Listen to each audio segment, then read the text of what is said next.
Hello, and welcome to yet another episode of Nerds with Badges.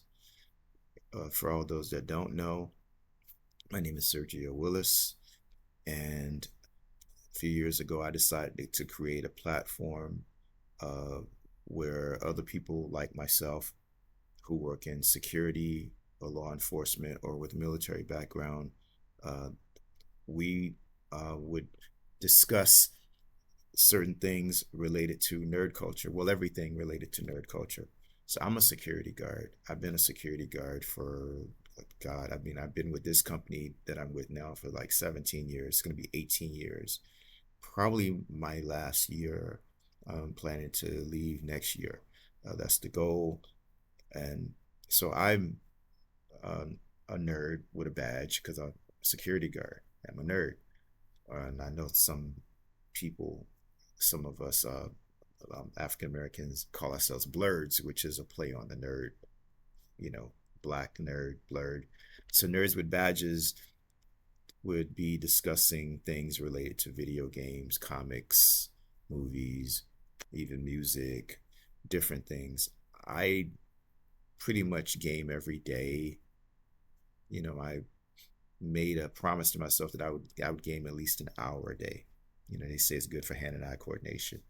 So, I think it's good. I know a lot of people I talk to, people that have families and a lot of responsibilities. Like I don't have time, and I'm like, dude, an hour, you can do an hour a day. Even if it's not all at one time. Like I sometimes when I'm at work, I game on my lunch breaks. We get two 15-minute breaks, and we get one 30-minute break. So, I can get in some gaming then.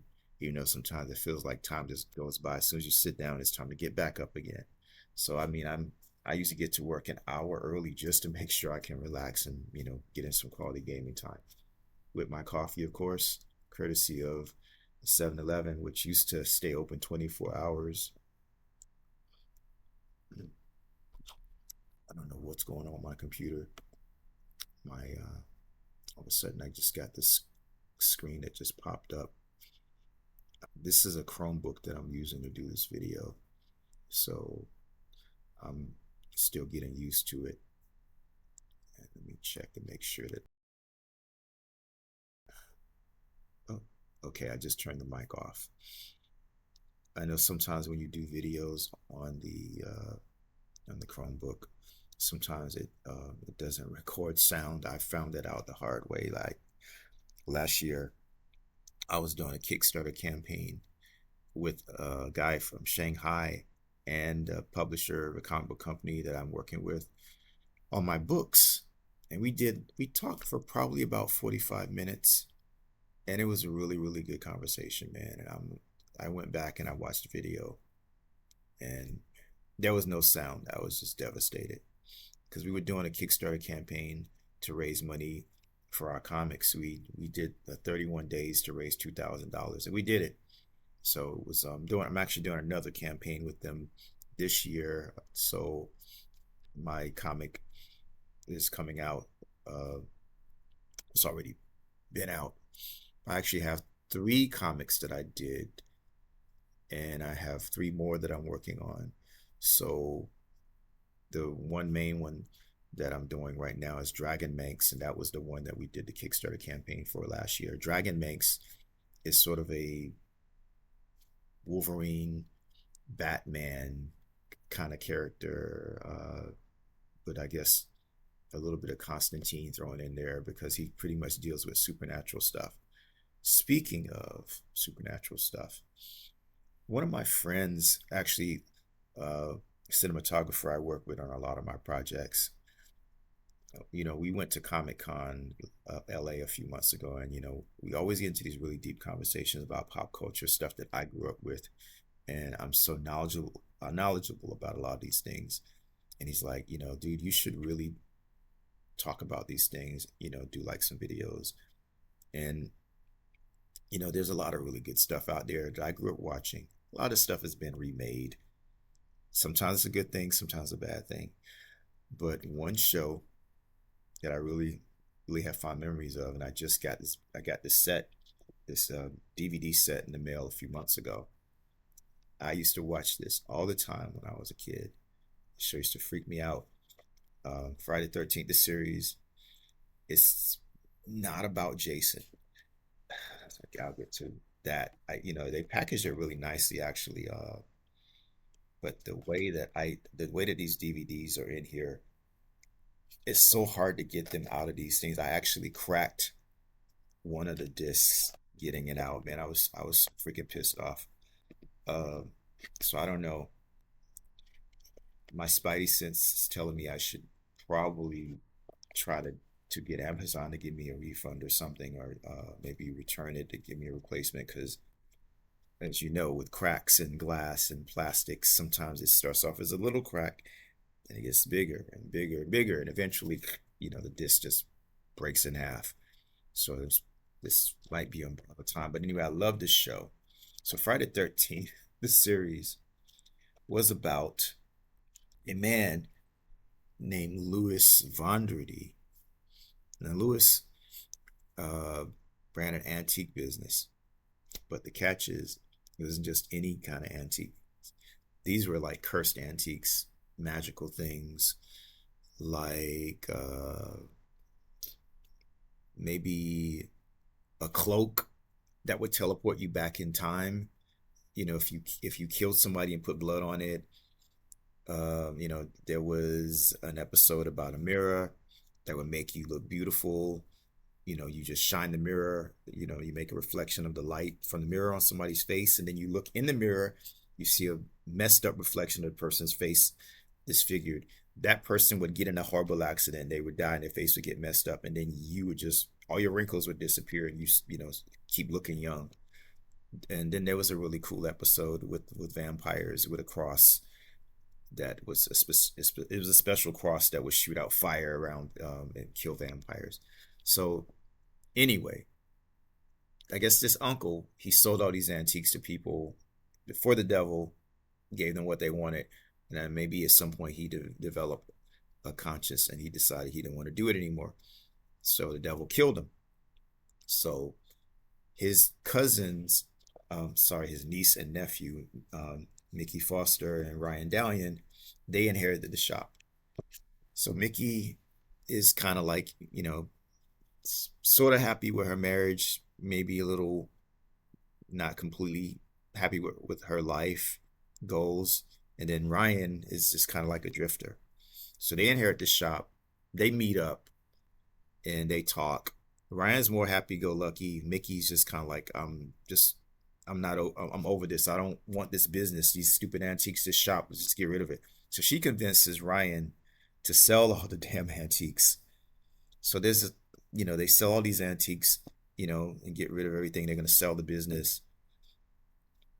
And so one night they're like in the shop, I guess, and this guy shows up. This guy named Jack Marshak shows up. They think he's a thief because he ran around a robe in the shadows and everything. But after a brief little confrontation, they're like, he's the cousin. He's a really good friend of Louis Vondrady, so he shows up to see what the hell's going on. And Ryan and Mickey explained they done sold the shop and they just trying to get out of there and all the antiques. And he's like, "What the hell did you just do? All those things are cursed, and you gotta get them back." So sold these antiques to people all over the world, and they gotta travel and get them back. So that's what the show is all about. Them, because of Stupid Woman, who was my favorite character on the show, basically. But when I was a kid, I guess I didn't really realize it was really her fault that all this started happening because of her. So this episode, the first episode, which is called The Inheritance, deals with Ryan and Mickey having to go and retrieve this doll that's possessed. The doll is, this little girl has a doll, and the doll is like killing people. And the girl is kind of like, I guess she's enthralled by it somehow magically. I guess it's got her. So they end up getting the doll back after this crazy confrontation. So the series ran for I think it ran for 4 seasons. 4 seasons. There's 71 episodes. So I think there were 4 seasons. This came out in 1997. 1987 to 1990. And I don't like that they cut the intro because the intro was really cool. That they edited it. I have some DVD, some I remember buying a bootleg DVD set at a comic book convention years ago here in LA. They used to do these things at the Shrine Auditorium every month. It was a comic convention. They would sometimes have celebrities, you know. It's really what the Comic Con San Diego, you know, was, but it was a smaller local. I don't even know if Comic Con San Diego was happening back when I first came to LA, and I used to go to these things. But anyway, I bought a bootleg, and I know I have some VHS episodes recorded somewhere in storage. I got to look for because the intro was really great, and I hate that they cut it. They edited it. I don't know if they edited some episodes. The show was very edgy. It always came on late at night at like 12:30 at night on Fridays, and it dealt with some really serious adult stuff. Like I remember in the one episode with the vampires, there were two lesbian vampires making out, and I was like, what is this? Uh, yeah. So the show was really it was really good when it dealt. It didn't really pull punches when it did stuff, but it was classy. I think the show might have even been ahead of its time. Over the years, I've seen some shows, movies based around the concept. You know, it's really nice to see some things that you grew up with being modernized. You know, they have better special effects. But a lot of the stuff that I see now, even though the special effects are better, everybody looks more glamorous. You know, the guys are perfect bodies, the women are, they all look like models or whatever. The writing in a lot of these things is sometimes not that good. And I think that's why you had things like The Bionic Woman that came out in 2008, I think it was. It didn't even last a season. You know, yeah, you have better, you have bigger budget, better special effects and stunts and everything. But the show just kind of, it was just lacking something. And Charlie's Angels was, you know, was a mixed bag. I think the first Charlie's Angels movie was really good. The second one was just like I don't know. And then they did another one, another Charlie's Angels movie that was a remake, and then they did a TV series, and I don't know how long the series lasted. I can't even. And you know, sometimes it's just really hard to replicate these things. Like if you want to redo something, maybe if you want to do a reboot, maybe bring in the original people to consult and be involved in some way. And that may be one of the things that people are worried about with Blade. You know, because Blade had something. Blade captured the first Blade movie, captured lightning in a bottle, basically. And they want to do another Blade movie, and they're having so much trouble with the script.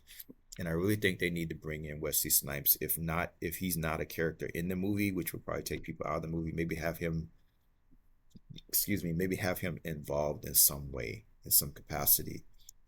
Because I liked all the Blade movies. I thought the first two were the best. Three had its moments. Some things I didn't like about Blade 3, but maybe I'll do another video about that. So yeah, I just really want to talk about my Friday 13th show. It's really like it's nice that we have these things. Some shows don't have Blu-rays or DVDs, and they're like maybe lost in limbo.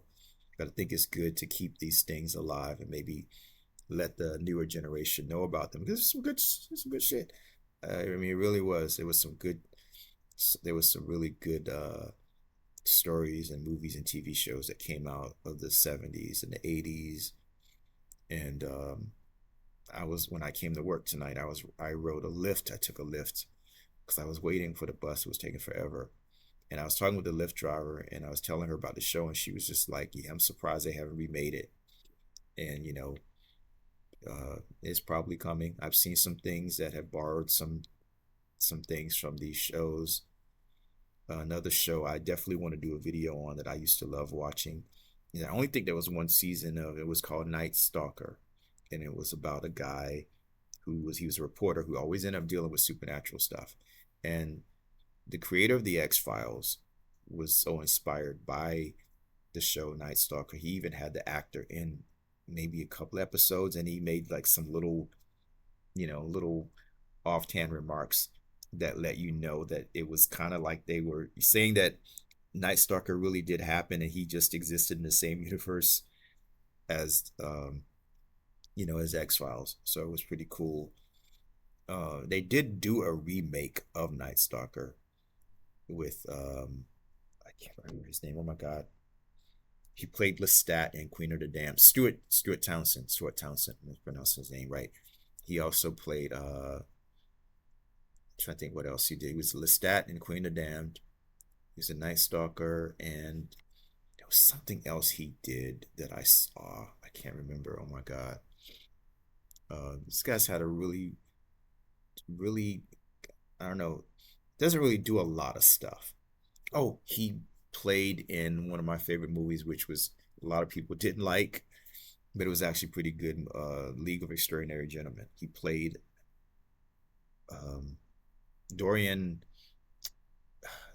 What's his name? Dorian. He's immortal. He looks at He's a painting and he can't look at it. Dorian Gray. He has a painting and he can't look at the painting because the painting looks like an old man and he just looks like he's in his 20s or whatever. But he's like unkillable. So yeah, the League of Extraordinary Gentlemen was really good. I liked it. I hate that they say that it was a movie that made Sean Connery retire from acting, and it was based on a real popular comic book. And League of Extraordinary Gentlemen was a lot like the TV series. Uh, I used to watch it. Oh my god, Penny Dreadful was so good. Penny Dreadful was a lot like League of Extraordinary Gentlemen because you had these like literary characters together in these stories. It's like League of Extraordinary Gentlemen was about Dracula's wife,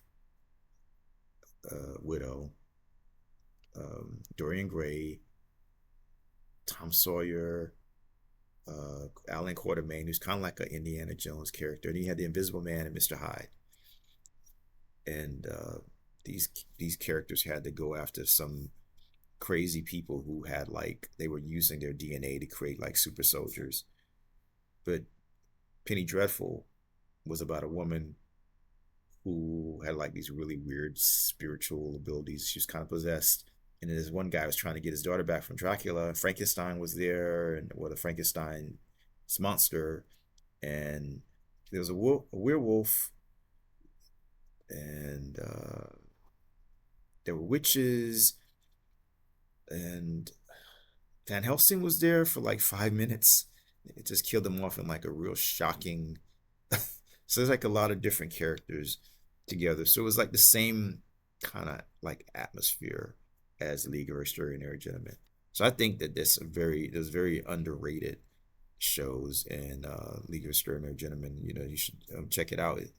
People are so critical of stuff now, man. I mean, I've seen some bad movies. I mean, I have. I'm pretty kind, but I mean, I know, I've been watching movies and TV shows since I was a kid. I've seen some really bad stuff. There's some stuff out there that just gets just completely murdered by people that just criticize it and just kill it. And I'm like, this is actually a pretty good concept. So that if I had the money, that some shows would still be going on. I think that sometimes you even have shows that don't really last long because they don't even get a chance to get their legs because everybody is so like you got to get their attention like right away. You got to get them hooked like right away. And some things have a slow burn. But anyway, so yeah, I went all off like I tend to do, but I really just wanted to talk about Friday the 13th, the series, and you should watch it. And I primarily do video game videos, but video games is like such a, that's just a part of me. I enjoy a lot of different things. So right now, I tend to play like all over. I'm on all the different platforms. I do have a PlayStation 5, which I play like every day because I play like certain games. I play like daily. It's one Vampire the Masquerade. It's a free battle royale game. I've been playing it for years. And I have an Xbox Series S, but I don't play that as often because For one thing, usually when I play, I do videos on it, and I have my setup. Sometimes it's a little cumbersome. It's just easy to just turn the PlayStation on. You just record. I don't know why Microsoft won't just get their together and just fix the recording on the play on the Xbox. Nintendo just lets you do like 30-second video clips. So I do also have a Steam Deck, which I don't use that much. I have a Asus ROG Ally lower model, the lower end model. It's not that powerful. It's more obviously more powerful than the Steam Deck. It's a Windows device, and I have a Lenovo Legion Go, which I want to do a video on when I get that in the mail later on this week. And I play emulators. I have like some emulator systems. I think it's a RG. I don't want to say it wrong, but it's like I think the company that makes it is Anbernic. And I have so many different video game consoles. I still have my PlayStation 3, a PlayStation 4 that needs to get repaired. I have a OG Xbox somewhere. I have a GameCube. I have an N64. Somebody just gave me a Dreamcast last year, I think it was, and I dropped it, so I got to get it repaired. I still have a Dreamcast that works somewhere. God, I have a PlayStation 2. I'm trying to think. I have I have a PlayStation Vita, maybe two of them. I think I have a PSP. I have a 3DS. I think I have a couple of DS lights.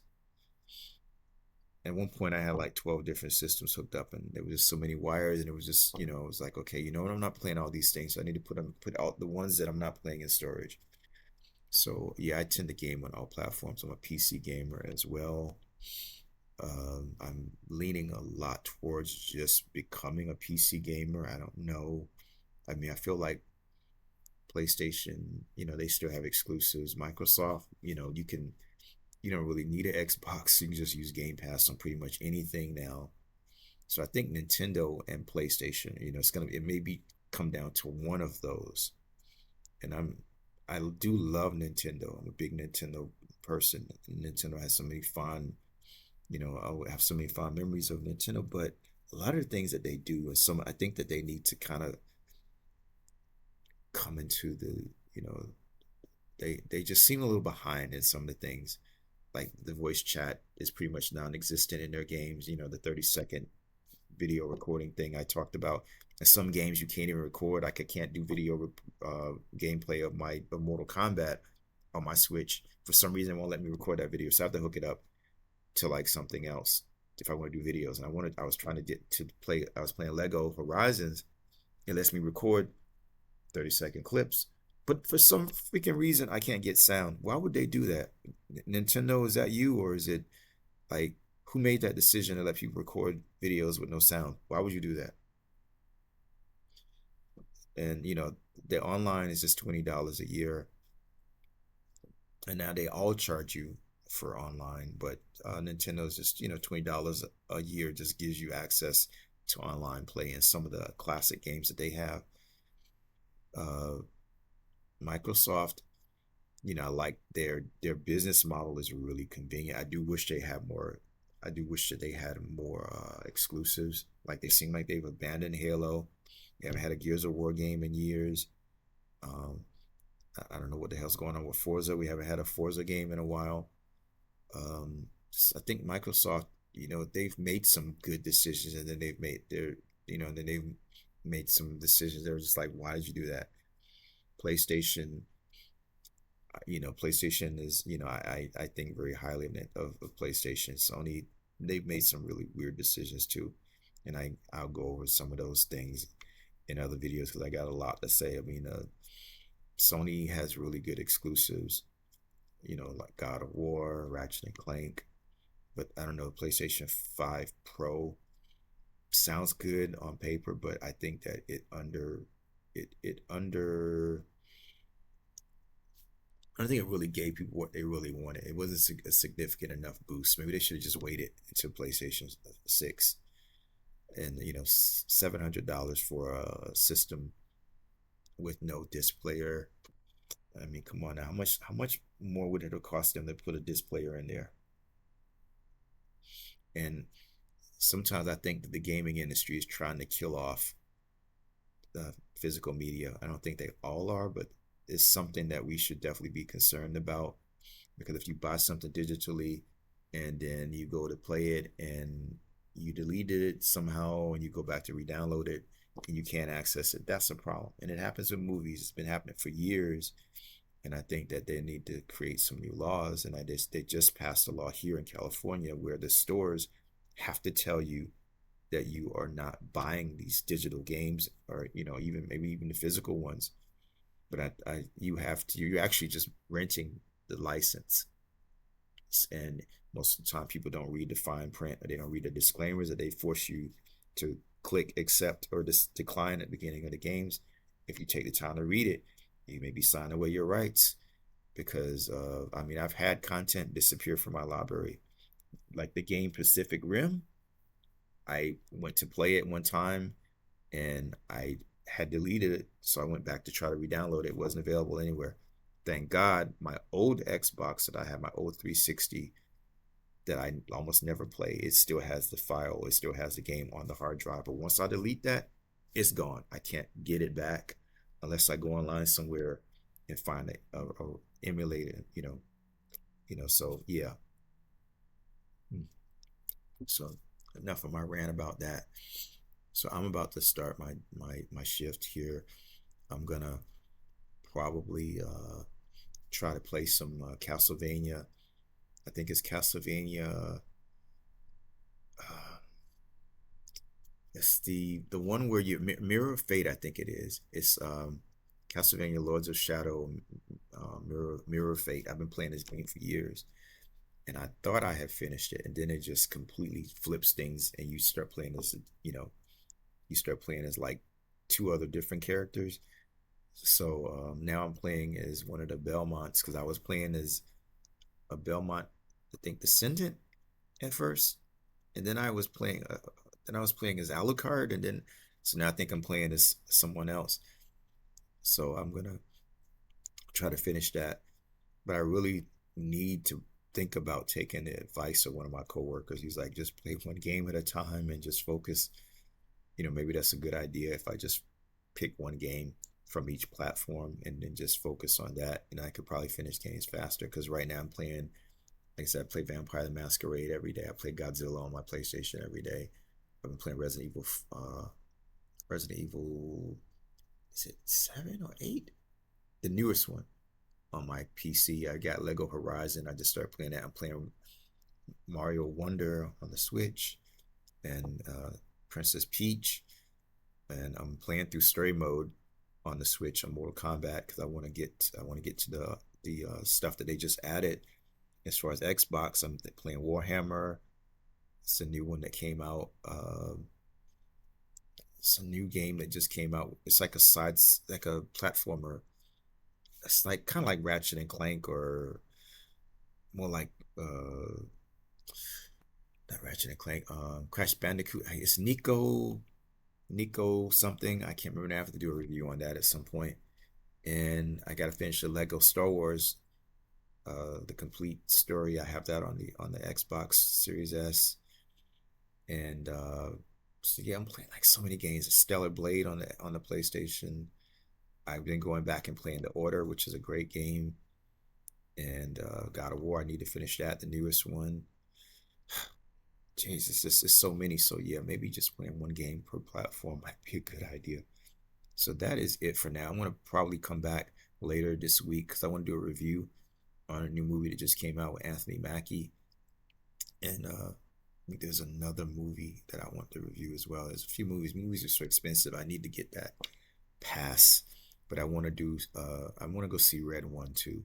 I mean, I know it's hokey, probably, Santa Claus getting kidnapped, but I like those. I like those kinds of things. Another really good movie before I go, I think it's The Guardians, Rise of the Guardians. If you haven't seen that, you should check that out. It's a really good holiday movie. It involves Santa Claus, the Easter Bunny, I kid you not, Sandman, and it's really, it's a really interesting movie about these magical characters having to come together and go on this like big, almost like superhero Justice League Avengers kind of mission. So for now, that's going to conclude this episode of Nerds with Badges. And I will definitely be coming back to talk more about different things and do reviews, and also to shamelessly promote my comic book Kickstarter that I'm doing right now for my comic Dragon Max. So it is 9:30 right now. I got 30 minutes before my shift starts. So I'm out of here for now. Enjoy the rest of your weekend, your day, your night, whatever. And I'm out.